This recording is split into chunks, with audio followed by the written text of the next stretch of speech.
Hello everyone, I'm Brian. Welcome back. Let's go ahead and continue. So this is something we can understand from both the neuroscientific and Yoga Vedanta standpoints regarding deliberation and intuition. Let us take up the next one, which is metacognition. What is metacognition? It is thinking about your thinking. And you don't just think linearly. In metacognition, you think from all possible angles. You take all perspectives, motivations, assumptions, possible biases into consideration, and you are thinking. Okay, that's me right there. That's what I've said for the most part. Is I understand all my biases. I understand everything that I know. I throw it all into this whatever this new idea is and see what works, what doesn't. Understand which biases I have for which one, and I do the best I can with what I got. Now, neurophysiologically, this is explained as it is like a, you can say, network of regions in your brain working in concert. Due to this is happening, and in a way, in certain areas of your brain, information itself is processed hierarchically. So one part of your brain is in a way acknowledging what the other part of the brain is doing. Yoga Vedanta will add something more to this. It will say, you see, the very fact that you can metacognize or have memory shows that there is an underlying reality to the two streams of thought. There is an underlying substratum. Otherwise, how do you know? How do you metacognize? How will you have memory? So it is indirectly pointing to the fact of awareness being present. That is why you are able to do these functions.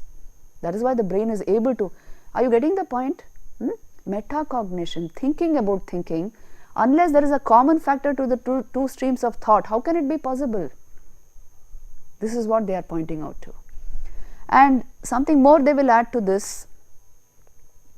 How do you know you are thinking about your thinking? The fact of metacognition. I'm sorry though. How do you know that you're thinking about what you're thinking? It's just so hilarious to me.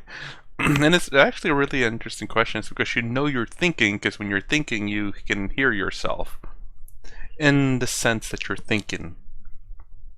It's really weird though. When you think about something, you're hearing yourself, right? And if you're thinking of someone speaking to you in your mind, you hear their voice for the most part. I could only imagine, I don't know, some famous actor or actress, that you see them talking in your head and all of a sudden they sound like your voice, like, something's not right there. Somewhere there is a detached observer thinking about what you had been thinking.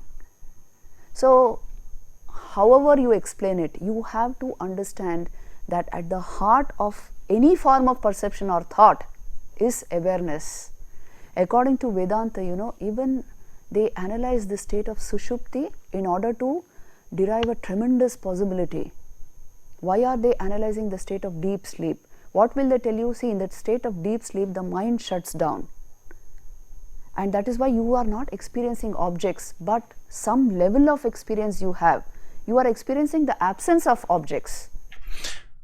Well, again, I never studied it. I'm assuming she has. I thought whenever you go in your deep sleep, it's not necessarily that your mind shuts down. They say that's when your mind is actually really active, because that's when your short-term memory, at least the last I remember, goes to your long-term memory. That's where your short-term goes to your long-term, and that's the reason, I think, potentially the reason why you have dreams is because your brain is actively getting all this information and storing it, and then maybe perhaps your awareness peaks in every so often, and your awareness becomes so aware of it that your brain records it accidentally. Because I can't remember who said it, but we generally have about 3 to 4 dreams every night, which is kind of weird because we don't ever really remember most of them. As a matter of fact, we forget most of them, but occasionally you can remember one dream.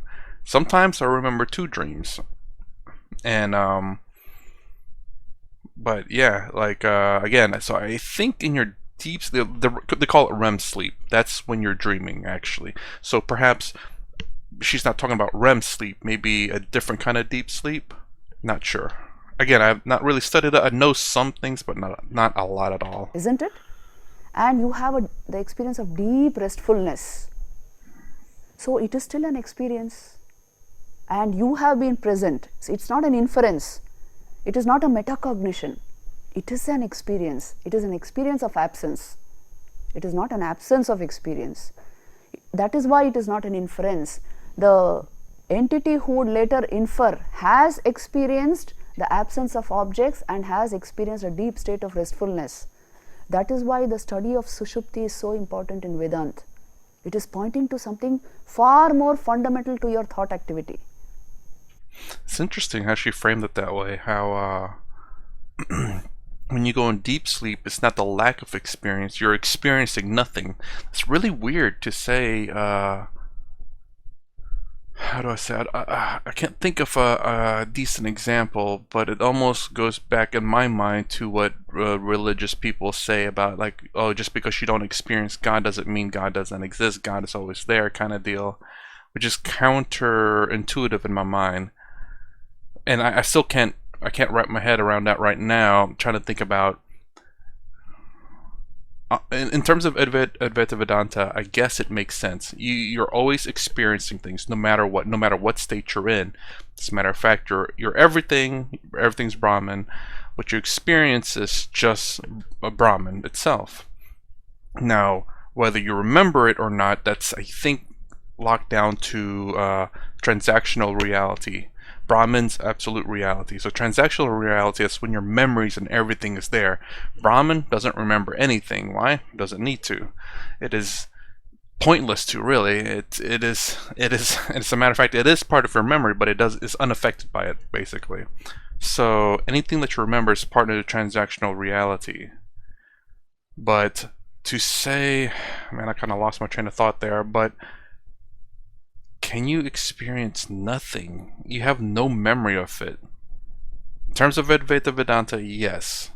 But I'm trying to see how to explain that in something that's not Advaita Vedanta, but as a stepping stone towards that, which I don't know. I guess the best way would be like if you go into a completely dark room. Are you seeing anything? Technically, yes and no. You're looking, but you're seeing nothing. But you're seeing nothing, so you don't see anything, but you're still seeing. Kind of like that, I guess. That might be the best. I don't know. I don't think that's the best, but that might be a good example. That might be a good example. Again, trying to find a way to, I don't know how to call it, like, where most people can understand because they can experience it. Like, you know, your deep sleep, I think most people argue the fact that because you're not experiencing it, it's not being experienced in a sense. I don't know how to describe that. But in terms of going in a pitch black room, when you have your eyes open, you are looking, but you're seeing nothing. Are you seeing? Yes, you are. What are you seeing? Nothing. Hopefully that's not confusing.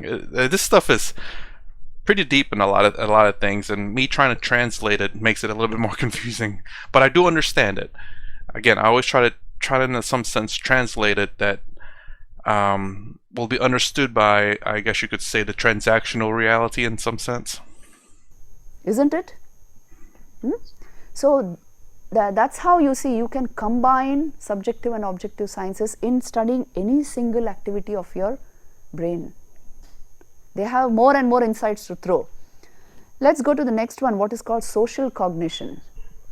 This is a very important aspect of you because whether you like it or not, you know, your social cognitions build your self, the ego complex.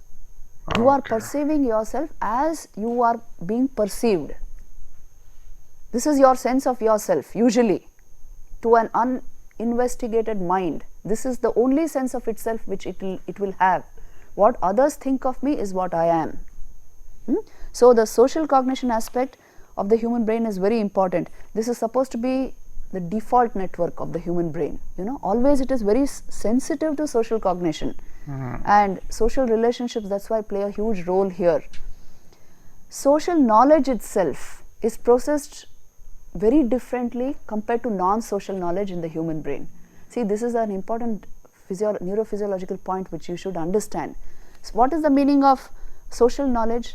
Like, for example, how I am perceived by my friend, how much my friend loves me, is more important to you than how do I find my way to IIT using the GPS. Because there the I sense is not directly involved, but in a process of social knowledge it is involved. Are you getting the point? See, social knowledge means basically your ego, how is it being yourself, how you are being perceived by others. Now this holds dominance over your mind. So is she basically saying that as a YouTuber, I wouldn't even call myself that, but how I'm perceived by my audience, arrogant, smart, genius level intellect, or dumb as a rock. All of those are true. Or look at basically how you're. I've called this. We have, in a sense, a lot, I guess it's expressed that we have many faces. How you're perceived through your mother, your lover, your father, your brother, your sister, your child. You don't act the same in the different situations. How you act in your job, how you act with a guest, how you act with your boss. All different, not necessarily all the same.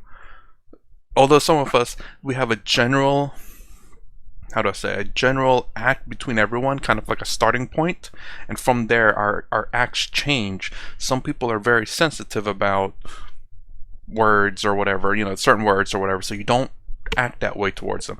Your best of friends, you just freaking say everything to them, you just laugh it off. How you talk to your parents, perhaps a little bit of both. Different levels of how you act between different people. How more comfortable you are with them, generally speaking, the more open you can be. I think that's what you're saying about social, your social, how you see yourself, your ego. But is there more to it? Instead of everything being external, there are people who are perhaps not self-aware, but self-centered, where they give off that's kind of how people see them, but they give off this sometimes ugly presence. Well, I guess good presence, ugly presence, and all that, and it's not necessarily affected by other people. That perhaps may be the a pretty good one, because the outside world doesn't dictate how you act. There are people out there who will say, "Oh, I can't talk like this over here, so I have to be this way. Oh, this way I can talk like this, but I can't say this, so I have to be this way. I have to be this way. For this one I have to be this way. For that one I have to be this way." It's basically the external world that's dictating how they act. Don't get me wrong, there are certain things that you should act a certain way, but if you're changing so much of yourself, that is a lot. But if you can be mostly yourself and have slight changes, I think that's a pretty good thing. This is your actual sense of self. I am repeating the thing because you must catch the point exactly. Now this holds such dominance over your brain that non-social knowledge, like finding your way somewhere or some information, the mathematics that you do, Okay. physical laws Non-social. which you understand, all this becomes secondary compared to my social cognition. This is how your brain takes it. Huh, that's okay. So she was talking about how my friend perceives me versus, putting a GPS location to IIT. How the friend perceives is a little bit more important. It's like, well, they're both important. I don't see one value over another because, well, I don't know why. Because, I mean, don't get me wrong. Social relationship is great, but you should always be who you are. That way you genuinely don't have to change who you are when you're around people that you're with. If you're having to change who you are, like I said before, it's not a good thing. You're in a sense of you're putting on a false shoe. You're having a false identity.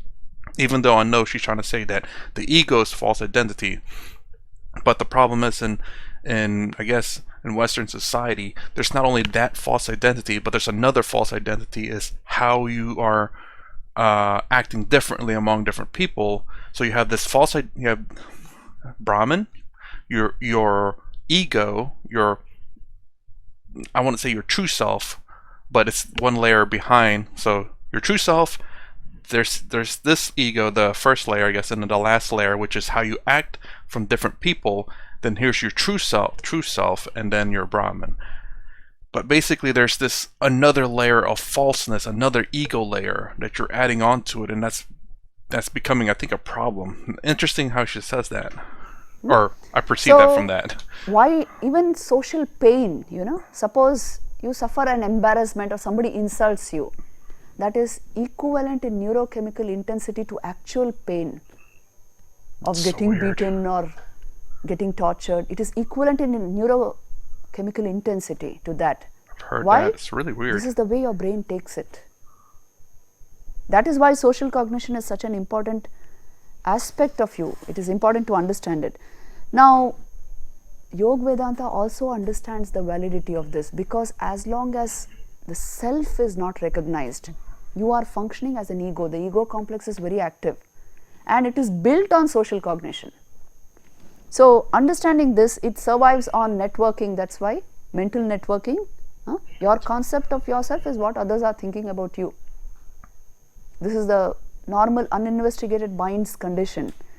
So, since ego is part of the Sukshma Sharir and mind is one huge network, the concept of social cognition is held very important even in Yoga Vedanta, in the sense this ego has to mature into knowledge about itself. So, having a mature ego which understands its masks, its ways of working, is important in these mind sciences also. If it's a very immature ego, it will keep reacting to outer circumstances without trying to understand itself. So, social cognition is a valid stand which both these disciplines analyze in a deep way. Your sense of yourself, why should it be determined by others? Because you have no sense of yourself from your own first person standpoint. This is what ultimately yoga will point out to. So, to get this sense, at least some amount of yoga requires to be practiced, so that you are independent of the opinions of others about you. Real quick, Brahman. Now, and I have said this is your true self, and then here's your other ego, your Brahman ego and second layer ego. I suppose you could say that. This is basically how you have to act in society, in front of your friends, your family, or whatever. This is the many faces that you have between you and whoever is there. I think a lot of people who are at least here where this is who they are in front of people, their true self, tend to be happier, because you don't have to. It's like, oh, I have to be like I said before, I have to be nice, or I can't say this, I have to do that. This right here, you are who you are, and you're not having to change a lot. Mindful of some things, maybe you have to be aware of some things, but generally speaking, you are who you are, the ego, versus I think a lot of Westerners or modern day people, whatever it may be, are having this extra layer of, I have to be careful, I can't act like that, I have to do this. They're not being their true self here. Now, obviously, the Brahman, Atman is their true self, unaffected by everything, but the world is stuck with this one. But I have a feeling there's another secondary layer of ego that's causing a lot more problems, because not only are you not your kind of true self, but there's an extra layer of ego that's very restrictive, that you have to be so sensitive and quiet and careful with. This becomes important in social relationships. Tomorrow in your workplace, all these things will become important, because really I'm telling you, if you cannot control your mind at a particular level, even a single wrong word or a single critical remark about you can simply put you down, isn't it? So, all these things can work ferociously over you if you do not have this inner sense of detachment, and if you do not understand this concept properly. So, this is important again to both the disciplines. There is ongoing research on all of this. I am just giving you currently how they are thinking about it. Then we have this very important concept of mirroring and emotional contagion. This is a very important concept. You must pay attention to it. Let me first show you a slide. You see, mirror neurons are specialized brain cells in the premotor cortex. which are seen to fire during goal oriented actions as well as the observation of similar actions, which means if you are seeing something, it's equivalent to doing it, performing it. That is the effect from the neurophysiological standpoint. Seeing is doing. You are experiencing the actual thing. Look at this. This is actually the neurological basis of empathy, imitation, all this.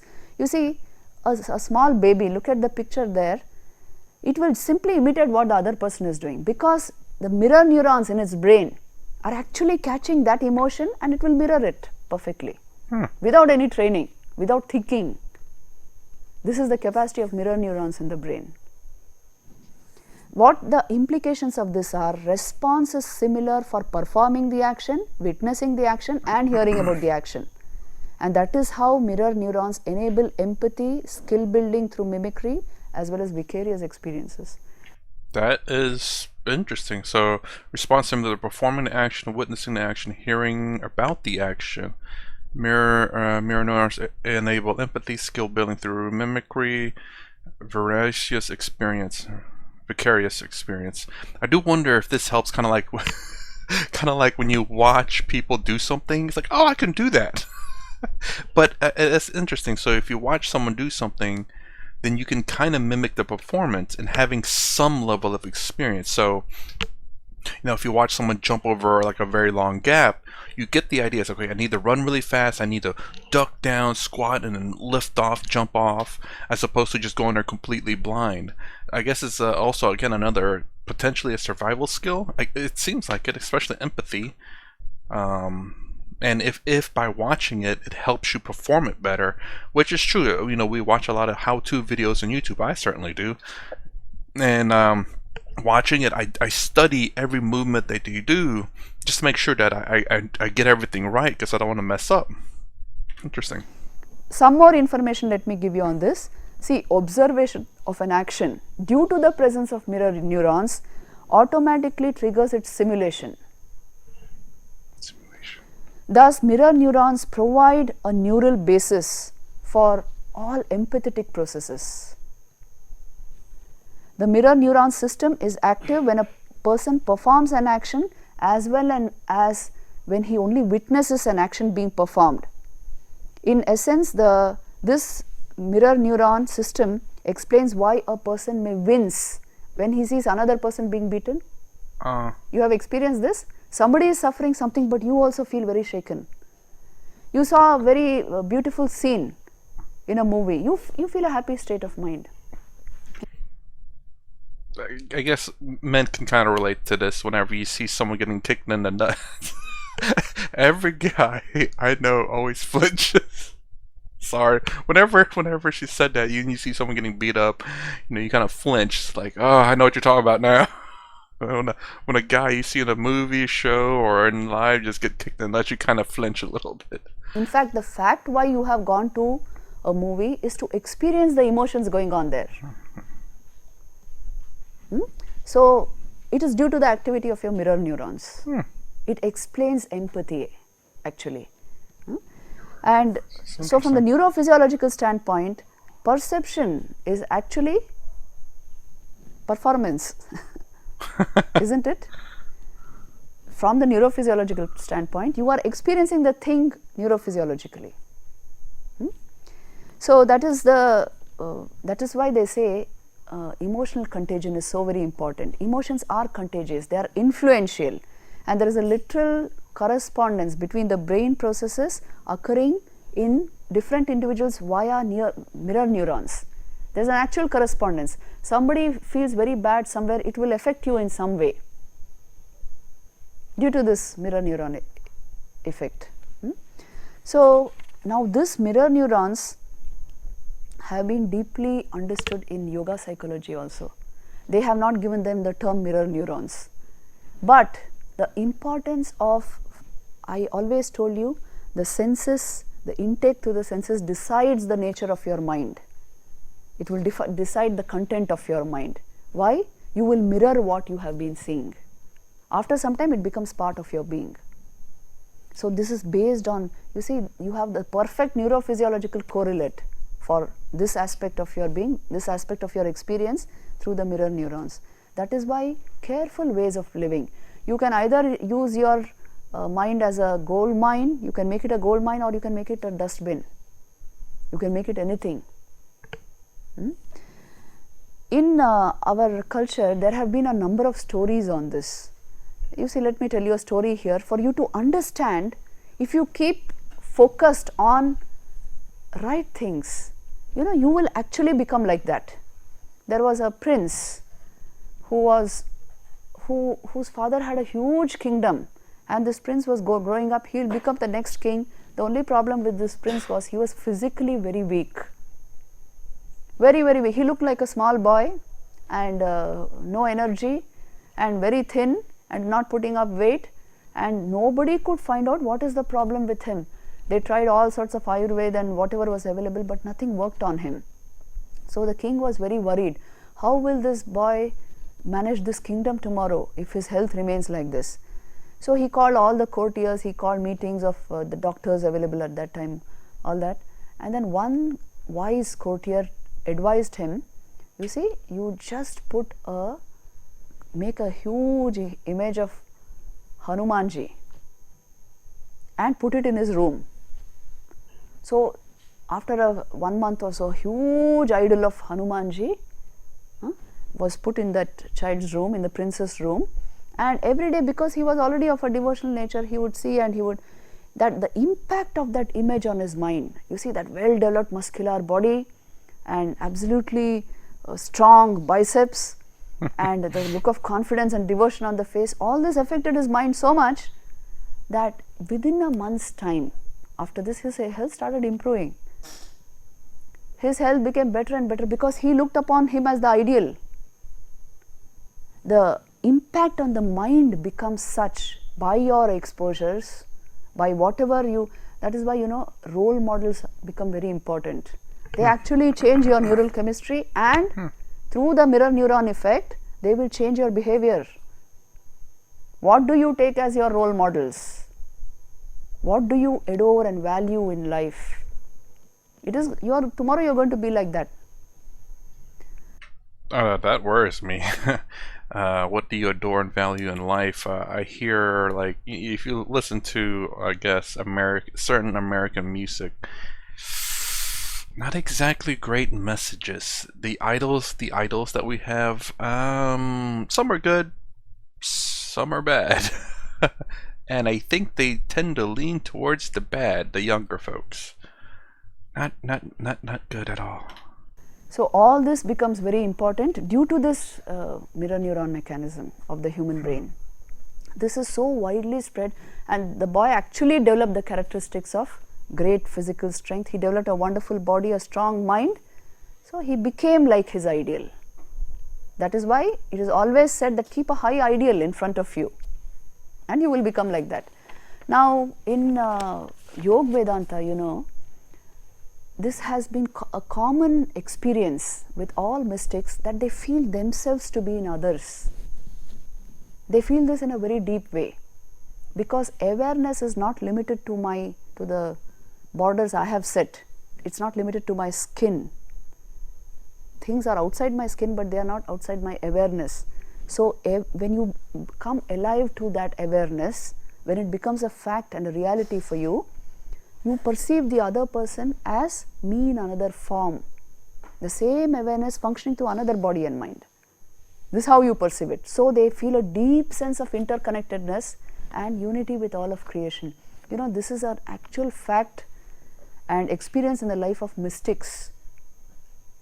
Once, let me tell you this incident. You know, Vivekananda was in his monastery in Belur, and he was in his room. In the room next to his was another brother disciple called Vijnananand. And Vivekananda, it so happened Vijnananand got up around 2 o'clock that night, and he came out into the portico. He saw Vivekananda also pacing there.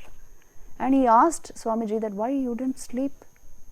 And Swamiji said, I could not sleep. I was sleeping well when I got a sudden shock and I woke up.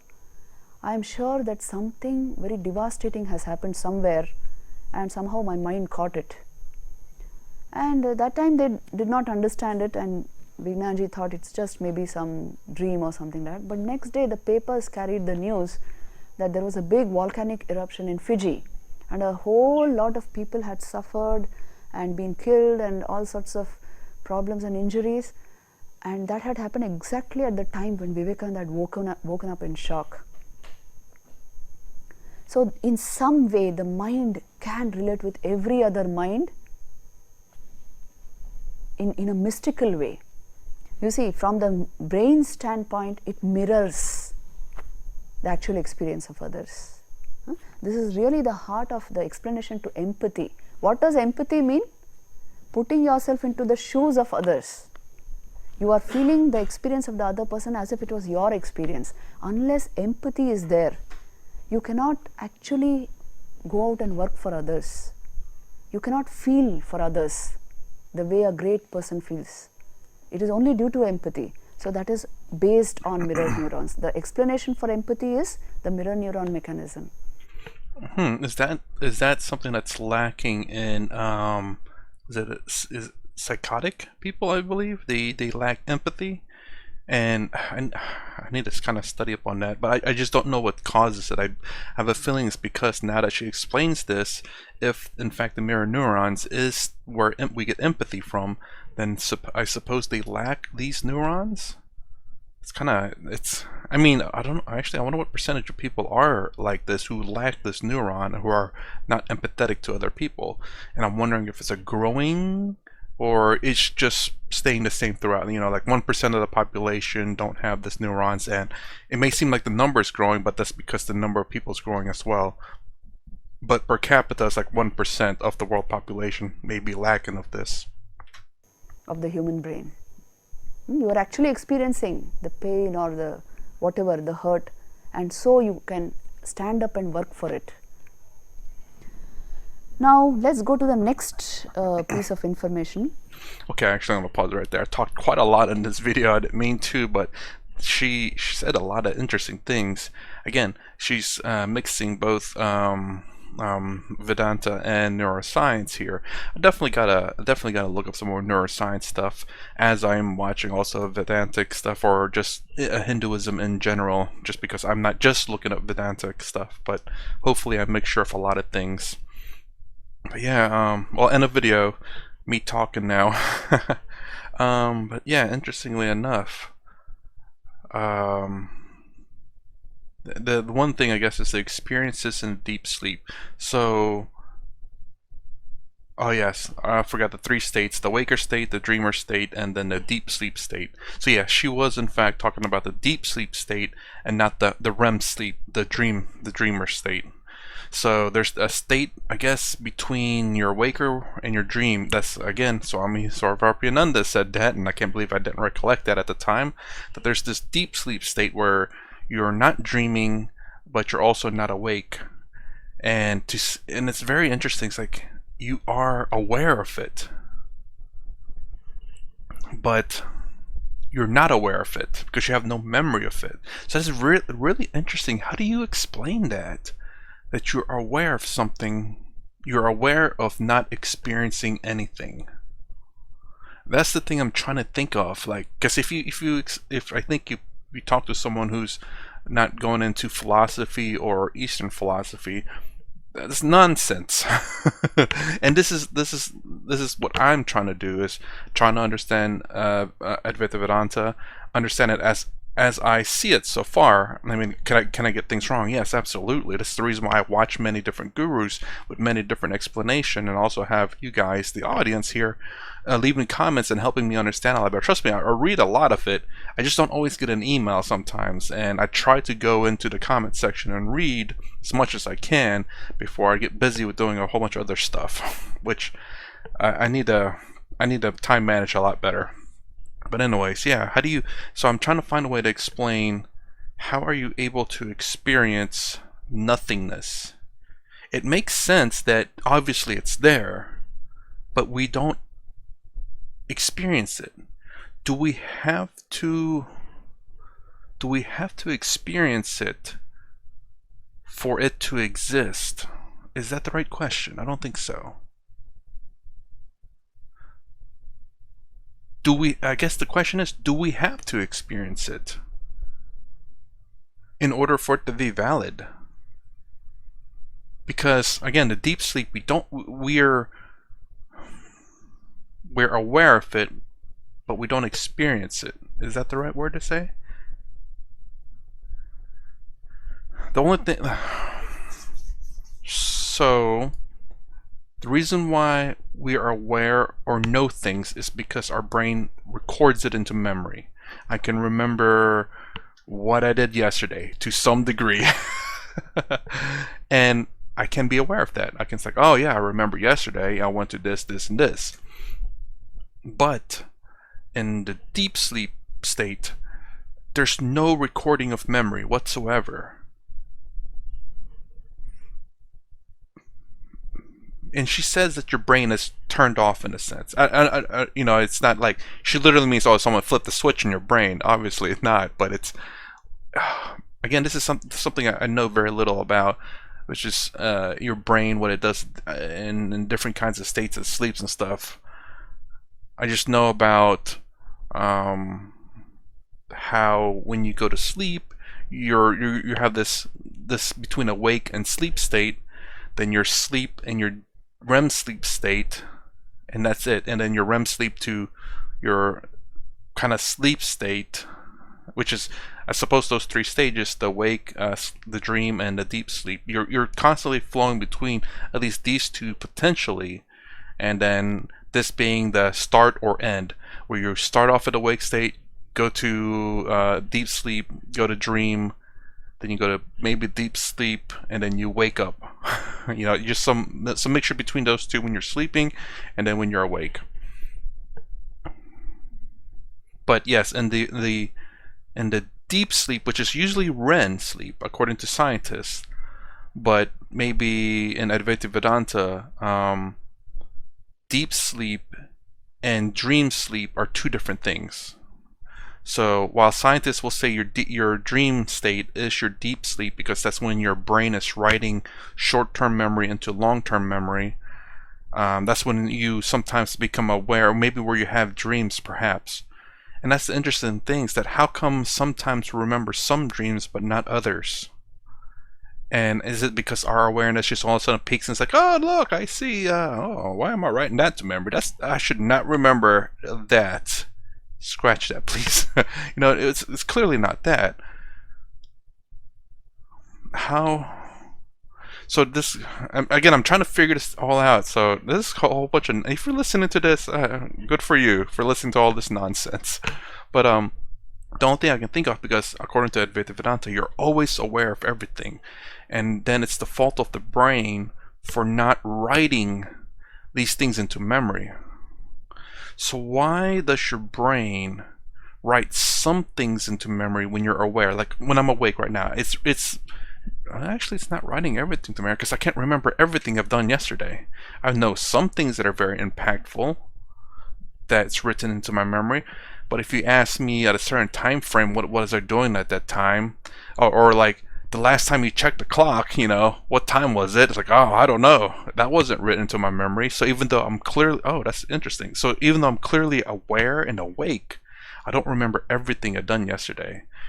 So perhaps that's a good way to explain the dream, where how, even though you're super aware, your brain is not writing everything that's happening in your dreams or that's happening to your body into your memory, because it's just a waste of space.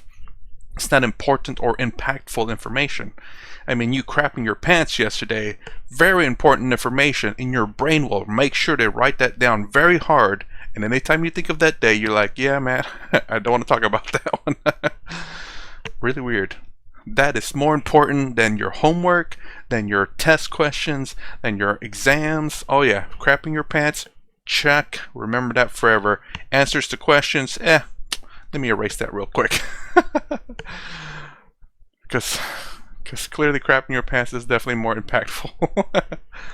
Not speaking from experience, of course, but yeah, I guess that's a great way to explain it, though, in terms of why in your sleep, whether it be deep sleep or dreamer state, that you don't remember a lot of it.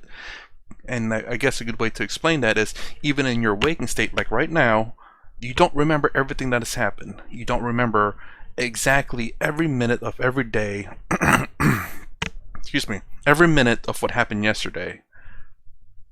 That's I think that works for me. Let me know if you made it this far, this crazy talk. If you think that works.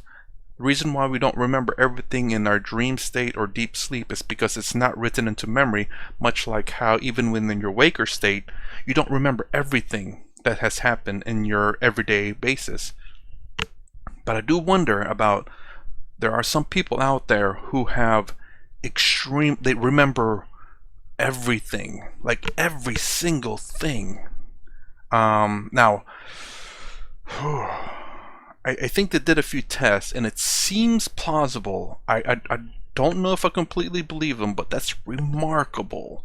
And they can remember anything that they've seen, everything that they've seen. Like if they look at a newspaper 10 years ago, and they see the whole entire front page, and they put it away. 10 years later, they come and say, oh yeah, I remember reading a newspaper 10 years ago about this. If you grab that newspaper, tell them, what's the 16th word, column B? They'll tell you all the words. But I wonder how it, but with that, say that's true. I don't know if it is. It's pretty freaking remarkable. But I wonder if they can remember their dreams, all their dreams, or everything that happens in their sleep. That would be a great question to ask them. Just because if they genuinely have that good memory on their everyday lives, where they remember literally every single, well, perhaps not their baby, when they're 1 year old. I don't know if they can remember that far back, but at whatever age they happen to be, 3, 4, 5, and from that age forward, they remember every single day and everything that it's in every single day of every single day.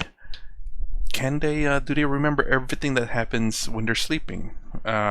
Dream state and deep sleep state. That would be an interesting question to ask them. And that could help, well, answer some questions that I have.